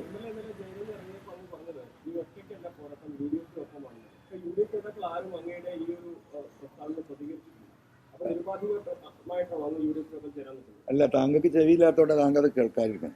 മനസ്സിലായില്ലേ? ആരൊക്കെ പ്രതികരിച്ചു എന്നില്ല കേരളത്തിലെ 3.5 കോടി ജനങ്ങൾക്ക് പറഞ്ഞ ന്യൂസ് 18 കുറേ ആയിട്ട് ചിലതൊന്നും കേൾക്കുന്നില്ല. അനുമോദ് ആ രീതിയിലെ ചോദ്യം ചോദിക്കണ്ട. എല്ലാവരും പ്രതികരിച്ചത് നിങ്ങൾ കണ്ടാണല്ലോ. പിന്നെ പ്രതികരിച്ചില്ല നിങ്ങൾ എന്തടിസ്ഥാനത്തിലാണ് പറയും? അല്ല, അവർ നൽകിയ സപ്പോർട്ട് നമ്മൾ സ്വാഭാവികമായിട്ടും അതിൻ്റെ തിരിച്ച് സപ്പോർട്ട് പറയുള്ളൂ. ആ രീതിയിൽ വിളിച്ചാണ്. ആ നിലയ്ക്ക് തന്നെയാണ് ഇപ്പോൾ ഇന്ന് UDF ലീഡർഷിപ്പിൽ നിന്നും നാളെയായിട്ട് കാണും. തീർച്ചയായിട്ടും പ്രതിപക്ഷ നേതാവിനെ ഇന്നലെ ഞാൻ സംസാരിച്ചിരുന്നു. അദ്ദേഹം 2 മാസം മുമ്പ് ഇവിടെ നിലമ്പൂരിൽ നമ്മുടെ ചുങ്കത്തറ CHC അവിടെ ഒരു ഡയാലിസിസ് സെൻറ്റർ നടക്കുന്നുണ്ട്. അതിൻ്റെ 4ാമത് ഷിഫ്റ്റ് ഉദ്ഘാടനം ചെയ്യാൻ അദ്ദേഹം വന്നിരുന്നു. അവിടെയുള്ളത് ഇപ്പോൾ 16 മെഷീനാണ്. 9 മെഷീൻ ഞാൻ ജനങ്ങളിൽ നിന്ന് പിരിച്ചെടുത്ത് കൊടുത്തതും 6 മെഷീൻ 9ഉം 7 മെഷീൻ MLA ഫണ്ടിൽ നിന്ന് കൊടുത്തായിരുന്നു. അങ്ങനെ ആ 16 മെഷീൻ വെച്ച് ഇപ്പോൾ 3 ഡയാലിസിസ് ഇതായിരുന്നു നടന്നിരുന്നത്, ഷിഫ്റ്റുകളായിരുന്നു. 4ാമത്തെ ഷിഫ്റ്റ് ഉദ്ഘാടനം ചെയ്ത് ബഹുമാനപ്പെട്ട പ്രതിപക്ഷ നേതാവായിരുന്നു. അന്ന് അദ്ദേഹത്തോട് ഞാൻ പറഞ്ഞിരുന്നു നമുക്ക് 2-3 മെഷീനും കൂടി കിട്ടണം, പ്രതിപക്ഷ നേതാവ് ഈ വിഷയത്തിൽ നിന്ന് ഇടപെടണം എന്ന് പറഞ്ഞിരുന്നു. അപ്പം തന്നെ അദ്ദേഹം അത് വാക്ക് പറഞ്ഞാൽ ഞാൻ ഇടപെടും, അതിൻ്റെ സംവിധാനം ഉണ്ടാക്കുമെന്ന് പറഞ്ഞു. ഇന്നലെ അദ്ദേഹത്തോട് സംസാരിച്ചപ്പോൾ അദ്ദേഹം എന്നോട് പറഞ്ഞു ആ 2 മെഷീനും എത്തിയിട്ടുണ്ട്, ഉടനെ തന്നെ അത് നമുക്ക് ചുങ്കത്തറ ഹോസ്പിറ്റലിലേക്ക് കൈമാറണം, പ്രോഗ്രാമിന് നിങ്ങൾ വരണമെന്ന് ഞാൻ പറഞ്ഞു. തീർച്ചയായിട്ടും ഞാൻ വരാമെന്ന് പ്രതിപക്ഷ നേതാവ് ഇന്നലെ രാത്രി 10:30 മണിക്ക് എനിക്ക് വാക്ക് തന്നിട്ടുണ്ട്. ഞങ്ങൾ സംസാരിച്ചിട്ടുണ്ട്. അപ്പം ജനങ്ങളുടെ വിഷയങ്ങൾ, ഇത്തരത്തിലുള്ള വിഷയങ്ങളിൽ ജനങ്ങളുടെ അടിസ്ഥാനപരമായ വിഷയമാണ് ഡയാലിസിസ് എന്ന് പറയുന്നത്. നമുക്കറിയാം എത്രയോ രോഗികൾ ഇപ്പം ഇന്നും പൈസ കൊടുക്കാനില്ലാത്തതുകൊണ്ട് ആഴ്ചയിൽ 3 ഡയാലിസിസ് പറഞ്ഞത് ഇറുകി പിടിച്ച് വേദന സഹിച്ച് ഒരു ഡയാലിസിസ് അഡ്ജസ്റ്റ് ചെയ്ത് ജീവിക്കുന്നവരൊക്കെ ഈ നാട്ടിലുണ്ട്. അവർക്കൊരാശ്വാസമാണ്. അതാണ് അദ്ദേഹത്തോട് ആ യോഗത്തിൽ പറഞ്ഞു. അദ്ദേഹം പരിഗണിക്കാമെന്ന് പറഞ്ഞു. ഇപ്പം അദ്ദേഹം മെഷീൻ വാങ്ങി കയ്യിൽ കെട്ടിയിട്ടുണ്ട്, ഉടനെ തരാമെന്ന് പറഞ്ഞു. ഇതൊക്കെ ഇതിൻ്റെ ഇടയിൽ നടക്കുന്നുണ്ട്. അല്ല, തീർച്ചയായിട്ടും അറിയിക്കണല്ലോ. നമുക്കിപ്പോൾ നന്ദികേട് കാണിക്കാൻ പറ്റില്ലല്ലോ, രാഷ്ട്രീയം വേറെയല്ലേ. ഇപ്പോൾ വേണമെങ്കിൽ ഈ ഒരു ഘട്ടത്തിൽ UDF ഉണ്ടാതിരുന്നോടായിരുന്നു. സ്വാഭാവികമാണല്ലോ. അൻവറിനെ പോയി പഠിക്കട്ടെ, ഒന്ന് അനുഭവിക്കട്ടെ എന്നാണ് അവർ വിചാരിച്ചിരുന്നെങ്കിൽ സ്വാഭാവികമായിട്ടും അതിനനുസരിച്ച് അവർക്ക് സംസാരിച്ചൊഴിയാമായിരുന്നു. അവരെ ചെയ്തിട്ടില്ലല്ലോ. അവരങ്ങനെ ഒരു ഘട്ടം വന്നപ്പോൾ ഇങ്ങനെ ഒരു മനുഷ്യനെ ഈ പറഞ്ഞതുപോലെ ഭീകരനാക്കി രാത്രി പാതിരാക്ക് പോലീസ് തൂക്കിക്കൊണ്ടു പോകുമ്പോൾ അതിന് മാനുഷികമായിട്ടും രാഷ്ട്രീയമായിട്ടും തന്നെയാണ് അവർ പ്രതികരിച്ചത്. അതുകൊണ്ട് ഇപ്പോൾ പാണക്കാട് തങ്ങളോടായാലും കുഞ്ഞാടി സാഹിബിനോടായാലും രമേശ് ചെന്നിത്തലയോടായാലും സുധാകരനോടായാലും അതിന് ഇടപെട്ട പ്രതിപക്ഷ നേതാവിനോടായാലും എനിക്ക് നന്ദി പറയേണ്ട ബാധ്യത ഉണ്ടല്ലോ. ഞാൻ അങ്ങനെ മനുഷ്യരോട് നന്ദികേട് കാണിക്കുന്ന ആളല്ല. നമ്മൾ നിൽക്കുന്ന സ്ഥലത്ത് ആത്മാർത്ഥമായി നിന്നിട്ടുണ്ട്. ആ ആത്മാർത്ഥമായി നിന്നതിൻ്റെ പേരിലാണല്ലോ ഇപ്പോൾ പുറത്തേക്ക് വരേണ്ടി വന്നത് LDF-ൽ നിന്ന്. ഞാൻ അന്നും ജനങ്ങളോടൊപ്പമാണ് നിന്നത്. ജനങ്ങളുടെ വിഷയം പറഞ്ഞപ്പോഴാണ് ഞാൻ പുറത്തായത്. അതുകൊണ്ട് ഇപ്പം ഈ UDF ലീഡർഷിപ്പ് എൻ്റെ കൂടെ നിൽക്കുമ്പോൾ നമ്മൾ മരിച്ചു നിൽക്കുന്നു. അതിനെന്താ തർക്കം? അല്ല, നേരത്തെ നിയമസഭയിൽ ഒരു തീരുമാനം എടുത്തു, സ്പീക്കറെ അറിയിച്ചിരുന്നു, ഒറ്റയ്ക്കൊരു ഇരിക്കുകയാണ്, UDF-ന്റെ കൂടെ ഇല്ലായിരുന്നു. ഇപ്പം UDF നേതാക്കളായി ചർച്ച നടത്തുക. ഇല്ല, ഞാൻ അത് UDF ആണ് തീരുമാനിക്കേണ്ടത്. ഞാൻ എന്തായാലും UDF-നോട് ഈ പറഞ്ഞ ഈ വിഷയങ്ങൾ ഏറ്റെടുത്ത് UDF-ന്റെ പിന്നിൽ നിൽക്കാൻ ഞാൻ തീരുമാനിച്ചു. എന്നെ എടുക്കണോ വേണ്ടേ എന്നുള്ളത് അവർ തീരുമാനിച്ചോട്ടെ. ഞാൻ ഈ വിഷയങ്ങൾ മുഴുവൻ ഉണ്ടാക്കിയത് എനിക്കല്ല. എനിക്ക് വേണ്ടിയിട്ടാണെങ്കിൽ എനിക്ക് ഈ LDF നിന്ന് ഇറങ്ങി വരണോ? നിങ്ങൾക്കറിയാലോ, അത്യാവശ്യം മോശപ്പെടാത്ത നല്ലൊരു പൊസിഷനിലായിരുന്നു ഞാൻ ഉണ്ടായിരുന്നെന്നുള്ളത്. മുഖ്യമന്ത്രിയുമായിട്ടും മന്ത്രിമാരുമായിട്ടും ഉള്ള എൻ്റെ ബന്ധങ്ങളൊക്കെ എല്ലാവരും ഇതെല്ലാം ഇട്ടെറിഞ്ഞ് വന്നത് കേരളത്തിലെ ജനങ്ങൾക്ക് വേണ്ടിയിട്ടാണ്, എനിക്ക് വേണ്ടിയിട്ടാണ്. എനിക്ക് അവിടെ നിന്നാൽ പോരെ. ഞാനിപ്പോൾ ഈ പോരാട്ടം നടത്തുന്ന ഈ ആദിവാസികൾക്ക്, ഈ മലയോര കർഷകർക്ക് വേണ്ടിയാണ്. അവിടെ എൻ്റെ പ്രശ്നമാണെങ്കിൽ എനിക്ക് ഈ പണിയെടുക്കണ്ടല്ലോ. അതുകൊണ്ട് എന്നെ ആലോചിച്ചിട്ട് ഈ വിഷയങ്ങൾ ഏറ്റെടുക്കാതിരിക്കണ്ട. അത് UDF ലീഡർഷിപ്പാണ്. എൻ്റെ സാഹചര്യം, എൻ്റെ സാന്നിധ്യം, എൻ്റെ ഇടപെടൽ UDF-ന് ആവശ്യമുണ്ടോ എന്ന് തീരുമാനിക്കേണ്ട UDF ആണ്. ഒറ്റ മനുഷ്യൻ ഞാൻ ഇത് പറഞ്ഞു കൊടുത്തു. ഇതിലിപ്പോൾ ഞാൻ പ്രയാസപ്പെടുന്ന ഒരു വിഷയം എന്ന് പറയുന്നത്, കേരളത്തിലെ ലക്ഷക്കണക്കിന് ആളുകൾ ഈ പറയുന്ന CPM മൈൻഡുള്ള, LDF മൈൻഡുള്ള ആളുകളുണ്ട്. ഇവരൊക്കെ എന്താ പറയുക, ആശങ്കയിലാണ്. എല്ലാവരോടും പറഞ്ഞു കൊടുക്കുന്നത് PC ജോർജിൻ്റെ പാർട്ടീൻ്റെ കാര്യമാണ്. അപ്പം UDF-ഉം കൂടി എടുത്തിട്ടില്ലെങ്കിൽ ഞങ്ങൾ ഇറങ്ങിയാൽ ഞങ്ങൾ വഴിയാധാരാകുമോ? മനുഷ്യൻ്റെ സ്വയമായിട്ടുള്ള എന്താ പറയുക ഒരു എക്സിസ്റ്റൻസിനെ അത് ബാധിക്കുമോ എന്ന് തോന്നുന്ന ആളുകളാണ് പലരും ഭയപ്പെട്ടിട്ട് നിൽക്കുന്നത്. ഇപ്പം തന്നെ ഈ അറസ്റ്റ് എന്താ? ഈ അറസ്റ്റിൻ്റെ മനുഷ്യൻ മനസ്സിലാത്തോണ്ടാ? ഞാൻ 4 ദിവസം മുമ്പാണ് CPM-ലെ ചില നേതാക്കന്മാർ, ചില MLA-മാർ, ചില മുൻ MLA-മാർ ഈ എന്താ പറയുക മുന്നേറ്റത്തോടൊപ്പം വരാൻ സാധ്യതയുണ്ടെന്ന് നിങ്ങളോട് പറയുന്നത്. അവിടെയാണ് അറസ്റ്റ് വരുന്നത്. നിങ്ങൾ മനസ്സിലാക്കണം. എന്നെ തൂക്കി ഉള്ളിലാക്കി വേറെ കേസും കൂടി ചാമ്പിയിട്ട് അങ്ങോട്ട് എന്താ പറയുക സൈസാക്കാം എന്ന ശശിയുടെയും മുഖ്യമന്ത്രിയുടെ ഓഫീസിൻ്റെയും കണക്കൂട്ടൽ കൂടിയാണ് എന്ത് പറയുന്നത് ഈ അറസ്റ്റ്. അപ്പോൾ ചോദിച്ച ചോദ്യം, അപ്പോൾ ഇവരൊക്കെ ഒരു ചെറിയ ആശങ്കയിലാണ്. ഞാൻ UDF-ന്റെ ഔദ്യോഗിക ഭാഗമാകുന്നതോട് കൂടി നിങ്ങൾ എഴുതി വെച്ച കേരളത്തിൽ എന്താ സംഭവിക്കാൻ പോകുന്നല്ലോ. ആ പൊളിറ്റിക്സ് അനലൈസ് ചെയ്യേണ്ട ആരാണ്? UDF ലീഡർഷിപ്പാണ്. ഈ UDF-ന് ശക്തി പകരാൻ അപ്പുറത്തുനിന്ന് ആൾ വരണമല്ലോ. ആ അപ്പുറത്തുനിന്ന് വരാൻ നിൽക്കുന്ന നേതാക്കന്മാരും പ്രവർത്തകരും അവരുടെ മനസ്സിൽ വലിയ ആശങ്കയാണ്. കാരണം കഴിഞ്ഞ 4-5 മാസമായിട്ട് ഇത്ര വലിയ വിഷയങ്ങളിൽ ഞാൻ ഇടപെട്ട് സംസാരിച്ചിട്ടും UDF നേതൃത്വത്തിൽ നിന്ന് അനുഭാവപൂർവമായ ഒരു UDF-ന്റെ പ്രവേശനത്തിനുള്ള വഴി തുറക്കാതെ കാണുമ്പം വന്ന ആളുകൾ തന്നെ എന്താ പറയുക ചെറുതായിട്ട് ഇങ്ങനെ ബാലൻസ് ചെയ്ത് നിൽക്കുകയാണ്. അതാണ് ഇതിലെ വിഷയം.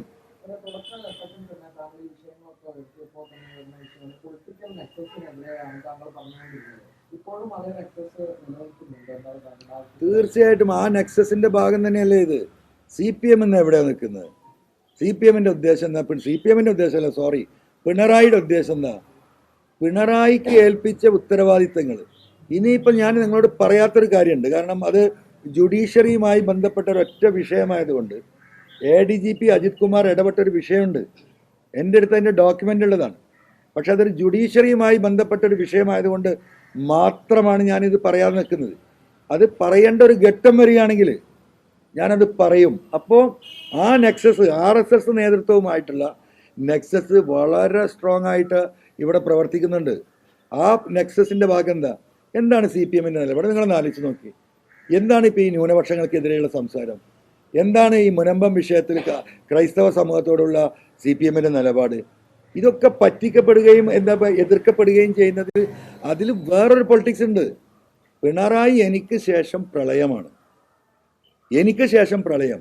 ഒരു കാലത്തും CPM കേരളത്തിൽ അധികാരത്തിൽ വരാത്ത വിധമുള്ള പൊളിറ്റിക്കൽ സ്ട്രാറ്റജിയാണ് RSS നേതൃത്വം പിണറായിയെ ഏൽപ്പിച്ചിരിക്കുന്നത്. ആ സ്ട്രാറ്റജി വർക്കൗട്ട് ചെയ്തുകൊണ്ടിരിക്കുകയാണ്. അതിൻ്റെ ഭാഗമാണ് നമ്മൾ ഈ കണ്ടുകൊണ്ടിരിക്കുന്നത്. അതുകൊണ്ട് ആ നെക്സസ് തുടരുന്നുണ്ട്. അതിൻ്റെ വിശദമായ കാര്യങ്ങൾ ഇനി വിശദീകരിക്കേണ്ടി വന്നാൽ ആ ജുഡീഷ്യറിയുമായി ബന്ധപ്പെട്ട് അജിത് കുമാർ നടത്തിയ ഇടപാടുകൾ അത് ഡൽഹിയിലാണ്, കേരളത്തിലല്ല. മനസ്സിലായി? അത്രേ ഞാൻ ഇപ്പോൾ പറയുന്നുള്ളൂ. അജിത് കുമാർ നടത്തിയ ഇടപാടുകൾ. അപ്പം അദ്ദേഹത്തെ സംബന്ധിച്ച് അദ്ദേഹം പരിപൂർണമായും ബന്ധിതനാണ്. അദ്ദേഹത്തിൻ്റെ കാല് ബന്ധിതനാണ്, അദ്ദേഹത്തിൻ്റെ ഇടതുകാലും വലതുകാലും ബന്ധിതനാണ്, അദ്ദേഹത്തിൻ്റെ കൈകൾ ബന്ധിതമാണ്, അദ്ദേഹത്തിൻ്റെ നാവ് ബന്ധിതമാണ്. എല്ലാം ബന്ധിതമായിട്ട് ഈ ബന്ധിക്കപ്പെട്ട എല്ലാ ചരടുകളും പോയി നിൽക്കുന്നത് RSSന്റെ കേന്ദ്രത്തിലാണ്. അവിടെയാണ് ഇത് കെട്ടിവെച്ചിരിക്കുന്നത്. അപ്പോൾ സ്വാഭാവികമായിട്ടും ആ ഇൻസ്ട്രക്ഷൻ പ്രകാരം, ആ നെക്സസിൻ്റെ തീരുമാനപ്രകാരമല്ലാതെ ഒരു ഇഞ്ച് മുന്നോട്ട് പോകാൻ പിണറായി വിജയന് സാധിക്കില്ല. അതുകൊണ്ടാണ് പറയുന്നത്, കമ്മ്യൂണിസ്റ്റ് പാർട്ടിയുടെ ചരിത്രം അവസാനം കുറിക്കുന്ന കേരളത്തിലെ മുഖ്യമന്ത്രി പശ്ചിമ ബംഗാളിൽ എന്താണോ സംഭവിച്ചത് അത് തന്നെ കേരളത്തിൽ സംഭവിക്കാൻ പോവാണ്. പാവപ്പെട്ട ഈ പറയുന്ന നേതാക്കന്മാർക്ക് തൊഴിലാളി നേതാക്കന്മാരുണ്ട് നാട്ടിൽ. നിങ്ങളൊന്ന് ആലോചിച്ച് നോക്കി, എവിടെ പോയി CITU? എവിടെ CITU കേൾക്കുന്നുണ്ടോ? ആകെ നോക്കുകൂലി വാങ്ങുന്നൊരു വാർത്തയല്ലേ വരുന്നത്. ഒരു സമരം ഏതെങ്കിലും ഒരു ഘട്ടത്തിൽ ഇവിടുത്തെ തൊഴിലാളി സംഘടനകൾ നടത്തുന്നുണ്ടോ? ഇവിടുത്തെ ആദിവാസി സംഘടനകൾ നടത്തുന്നുണ്ടോ? ഇവിടുത്തെ ദളിത് വിഭാഗം നടത്തുന്നുണ്ടോ? എല്ലാ നേതാക്കന്മാരെയും ഈ കയറിൽ കെട്ടിയിരിക്കുകയാണ്. മിണ്ടാൻ അധികാരമല്ല. അതാണ് പിണറായിസം. ആ പിണറായിസമാണ് CPMന്റെ അടിവേര് തകർക്കും. ഒരു തർക്കം നിങ്ങൾ കരുതണ്ട.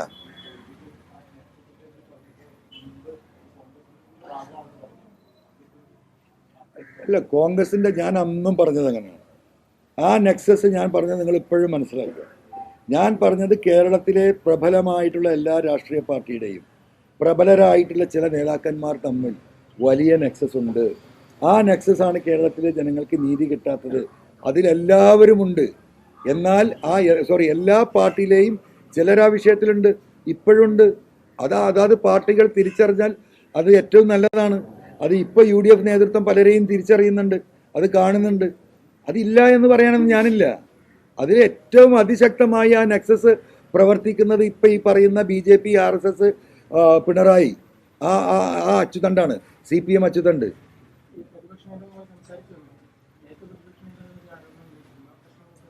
അതൊക്കെ കഴിഞ്ഞു പോയത്.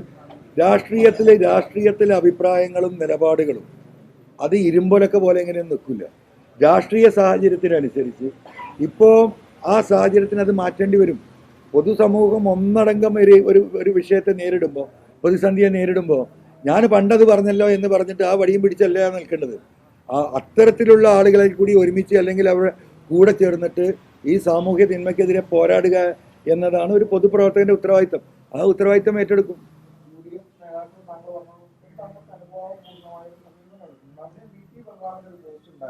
താങ്കൾ പ്രതിപക്ഷ നേതാവിനെതിരെ, രാഹുൽ ഗാന്ധിക്കെതിരെ എന്ന് പറഞ്ഞ കാര്യങ്ങൾ അത് തിരുത്താൻ തയ്യാറാണെങ്കിൽ താങ്കളുമായി മറ്റൊരു വിയോജിപ്പുകളൊന്നുമില്ല എന്നാണ് പറയുന്നത്. പ്രതിപക്ഷ നേതാവിനെതിരെ താങ്കൾ ഒരു ആരോപണം ഉന്നയിക്കുന്നത്. അല്ല, നമ്മൾ ഭരണപക്ഷത്തിരിക്കും, പ്രതിപക്ഷത്തിന്റെ കാര്യങ്ങൾ നമ്മൾ ചൂണ്ടിക്കാട്ടില്ലോ. അതിപ്പോൾ ഞാൻ പറഞ്ഞു കഴിഞ്ഞല്ലോ. അതിനപ്പുറം ആർക്കും പോസ്റ്റ് ഇടാനുള്ള അവകാശം കേരളത്തിലുണ്ടല്ലോ. അത് അദ്ദേഹം അങ്ങനെ പോസ്റ്റ് ഇട്ടിട്ടുണ്ടാവും. ഇന്ന് പിന്നെ വേറെ ആരും ലീഡർഷിപ്പിന് ആരെയും വിളിച്ചിട്ടില്ല. ഇവിടെ പരിസരത്ത് കോഴിക്കോടോ തൃശ്ശൂർ ആരെങ്കിലും ഉണ്ടെങ്കിൽ കാണും, ഉണ്ടാവുമെന്ന് പ്രതീക്ഷിക്കും. അല്ലെങ്കിൽ തങ്ങളെ കാണും. 1 മണിയാണ് ഏകദേശം സമയം പറഞ്ഞില്ലേ. ഈ സമയം മാറിയാൽ അത് ഭയങ്കര സംഭവമാക്കാൻ നിൽക്കേണ്ടത്. ഇപ്പം നമ്മുടെ വന്ന് ഇരിക്കുമ്പോഴാണ് വിളിക്കുന്നത്, നിങ്ങൾ കണ്ടതാണ്.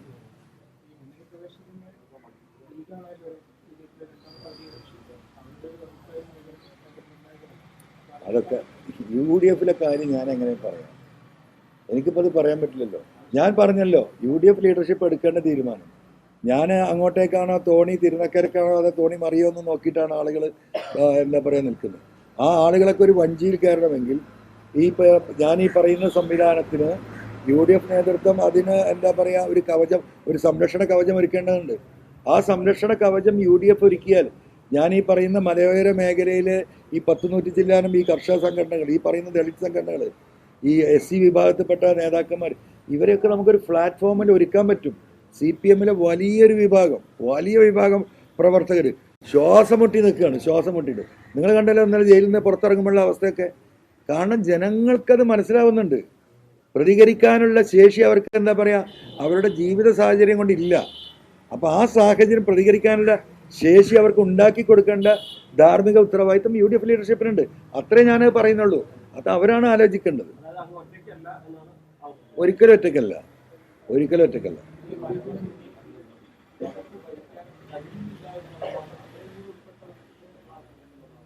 അല്ല, അദ്ദേഹം രാജിവെക്കുന്നതായിരിക്കും അദ്ദേഹത്തിന് ഏറ്റവും നല്ലത്. എന്തിനാണ് അദ്ദേഹം ഈ മന്ത്രിയായി നടക്കുന്നത്? ഞാൻ ചോദിക്കട്ടെ, 1.5-2 ലക്ഷം രൂപ അദ്ദേഹം ശമ്പളം വാങ്ങുന്നുണ്ടല്ലോ അല്ലേ? ഇപ്പം ഇതെല്ലാം കഴിഞ്ഞ പലപ്പോഴും ഇപ്പം ഈ നടന്ന സംഭവങ്ങളിൽ ഈ പറയുന്ന പല MLA മാരും അവിടെ ഇടപെട്ടിട്ട് അവരുടെ ശമ്പളം അടക്കം അവിടുത്തെ പിരിവെടുത്തിട്ട് അവർ ലോക്കലായിട്ട് ഇവർ സപ്പോർട്ട് ചെയ്യും. ഒരു രൂപ ഇത്രയും വലിയ മാനസിക പ്രശ്നങ്ങൾ ഉണ്ടായത് എടുത്ത് അദ്ദേഹത്തിൻ്റെ ഉത്തരവാദിത്തപ്പെട്ടവർ അത്തരത്തിലൊരു മാനസിക ഇടപെടൽ, അദ്ദേഹത്തിന് അധികാരം, ആ കാറ്, ആ വീട്, മനസ്സിലായോ? അതിലപ്പുറം ഞാനെന്താ പറയുക, വ്യക്തിപരമായിട്ടൊന്നും ഞാൻ പറയാം. അദ്ദേഹത്തെക്കുറിച്ചൊക്കെ തിരുവനന്തപുരത്ത് നിന്നൊക്കെ പറഞ്ഞു കേൾക്കുന്ന നിങ്ങളൊക്കെ കേൾക്കുന്നുണ്ടാവും. അദ്ദേഹം ഒരു ഘട്ടത്തിൽ മന്ത്രിസഭയിൽ നിന്ന് പുറത്തായ ആളാണ്. എന്തിനാണ് പുറത്തായത് നിങ്ങൾക്കൊക്കെ അറിയാം. ഞാൻ പറയണ്ടല്ലോ എന്തിനാ പുറത്തായതെന്നുള്ളത്. അപ്പം ഇവരൊക്കെ സുഖജീവിതം നയിക്കാൻ അങ്ങനെ ഉണ്ടെങ്കിൽ എന്തിനാ ഈ പാവപ്പെട്ട മനുഷ്യരെ കൊല്ലാൻ കാവലിരിക്കുന്ന മന്ത്രിയാണ്. അതാണ് നിങ്ങൾ മനസ്സിലാക്കേണ്ടത്. ഈ മലയോര സമൂഹത്തെ കൊല്ലാൻ കാവലിരിക്കുന്ന, ശരിക്ക് കൊലപാതകമല്ലേ മണിൻ്റെ നടന്നിരിക്കുന്നത്? രക്തം വാർന്നൊഴുകിയിട്ടാണ് മരിക്കുന്നത്. ആ കൊലപാതകത്തിന് ഉത്തരം പറയണ്ടേ? ആ ഉദ്യോഗസ്ഥരുടെ പേരിൽ കേസെടുക്കണ്ടേ? എന്തെങ്കിലും ഒരു നിലപാട് ഹൈക്കോടതി പറഞ്ഞിട്ടുണ്ട്, ഉദ്യോഗസ്ഥന്മാർക്ക് ഇതിൽ ഉത്തരവാദിത്തമുണ്ട്. ഇത്തരത്തിലുള്ള ഒരു കേസിൽ അവിടെ പബ്ലിക് ലിറ്റിഗേഷൻ പോയ സമയത്ത് ഒരു ഉദ്യോഗസ്ഥന്റെ പേരിൽ ഇയാൾ നടപടി എടുത്തിട്ടുണ്ടോ? അയാൾക്ക് എടുക്കാൻ കഴിയില്ല. കാരണം ഈ പറയുന്ന മാഫിയ സംഘത്തിന്റെ തലവൻ ഇയാളാണ്. ഈ പറയുന്ന ഫോറസ്റ്റിന്റെ സകല മാഫിയ തലത്തിന്റെയും തലവൻ, ഒരു മാഫിയ തലവന്റെ രൂപത്തിലാണ് കേരളത്തിലെ വനമന്ത്രി ഉള്ളത്. അതാണ് ജനങ്ങൾ മനസ്സിലാക്കേണ്ടത്.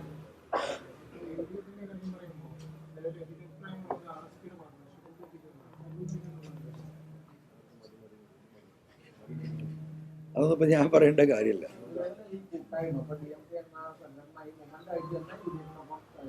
അതൊക്കെ ആലോചിച്ചിട്ട് തീരുമാനിക്കും. അത് UDF-നോട് ഞാൻ പറയാനുള്ള കാര്യങ്ങളും ഞാൻ ഈ വിഷയത്തിൽ കണ്ടിട്ടുള്ള എന്താ പറയുക സാഹചര്യങ്ങളും അത് നമ്മൾ വിസ്തരിക്കുന്നുണ്ട്. അതിനുശേഷം അവരുമായി കൂടിയാൽ ഞാൻ പറഞ്ഞില്ല, ഞാനൊരു പ്രവർത്തകനായിട്ട് പോലും നിൽക്കാൻ തയ്യാറാണ്. അത് പിന്നെ എനിക്ക് കുഴപ്പമില്ലല്ലോ.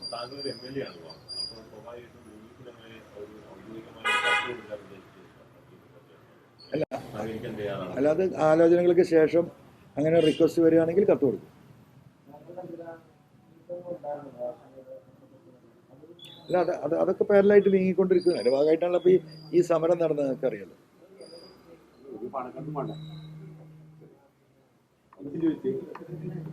അപ്പോ കാണാൻ പരിശ്രമിക്കുക. ഈ ആഴ്ച ഈ 2 ദിവസങ്ങൾ കാണാൻ നോക്കും.